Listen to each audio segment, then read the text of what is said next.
para educar a sus hijos, y el nuevo régimen se los sustrajo, dándolos en adopción a otras familias de buen afecto e intención nacional con el nuevo movimiento. Eso está ahí, y hay gente que está viviendo y que está recuperando, que vive y que está recuperando su identidad,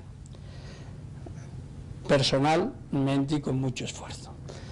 ¿Qué es entonces lo que le ha quedado a las víctimas?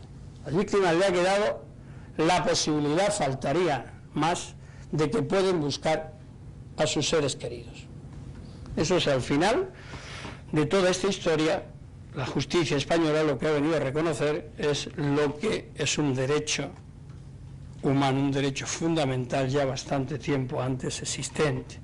Para ese viaje realmente no se necesitaban esas alforjas, pero es una realidad. Es decir, la lucha por los derechos de las víctimas no es nada sencilla. No lo ha sido nunca y no lo va a seguir siendo cuando se trata de este tipo de crímenes. ¿Y por qué? ¿Por qué? Aparte de la dificultad en sí a la que ya he hecho referencia de conseguir esa integralidad, es porque también existe un fenómeno político, un problema político, que evidentemente hay que tener en cuenta y que conjugar.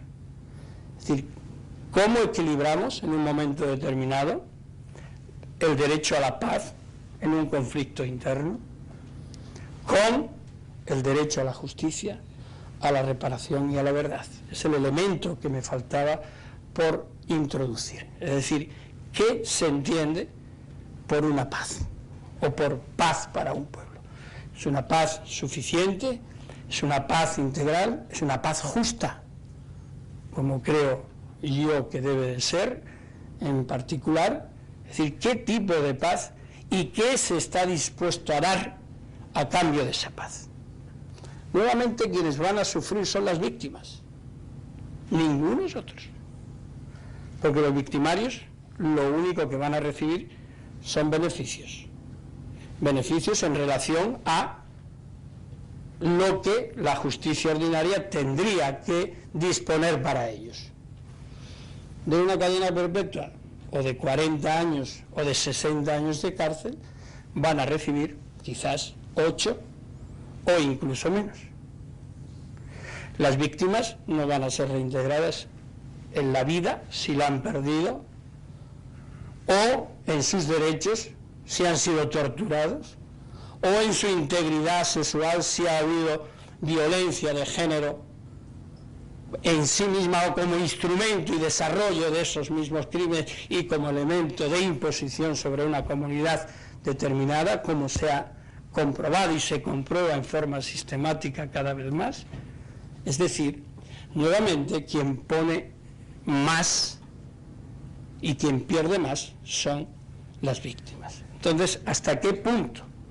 Cuando se trata de desarrollar procesos de paz de este tipo, las únicas que están ausentes son las víctimas, nuevamente. ¿No les parece un contrasentido esto? Es como en la crisis esta económica que estamos padeciendo, principalmente en Europa y en mi país en particular. Parece que nos catalogan a los ciudadanos y ciudadanas como imbéciles en el término exacto de imbecilidad, es decir, que no tenemos capacidad de comprensión de determinados problemas. Es decir, lo único que nos hace es explicar qué está sucediendo con la crisis. Se nos imponen medidas, se establecen restricciones, limitaciones, pero al ciudadano no se le explica nadie, desde ningún ámbito, de mire, esto se está haciendo por esto y por esto. Además se utilizan unas terminologías que ni Dios las entiende. Esa es la verdad, salvo los economistas y algunos, porque a otros no se les deja hablar, porque si hablan quebrantan lo que es la doctrina oficial, y si no, que se lo pregunten a Paul Krugman. Pues es decir, normalmente pues siempre hay, ¿no? A lo largo de la historia de la humanidad hay personas o intelectuales que están marginados. Luego, cuando pasa el tiempo, años después, dice, si hubiéramos echado cuenta de aquello que se nos decía, pero eso es la condición del género humano. Lo que quiero decir con traer a colación el tema de la crisis económica es que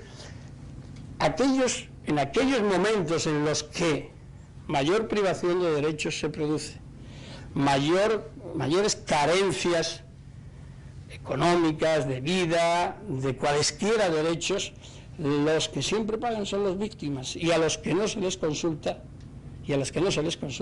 es a las víctimas.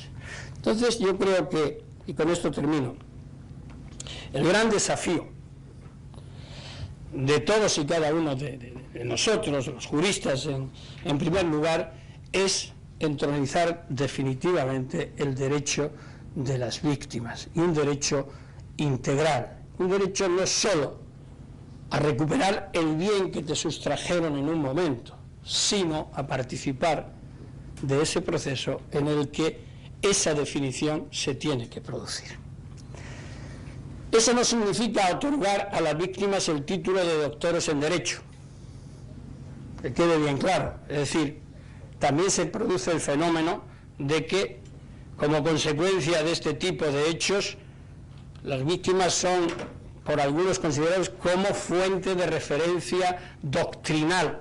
No es ese el papel que les corresponde a las víctimas. Para eso están los juristas y para eso están los expertos, que a su vez protegerán esos derechos de las víctimas.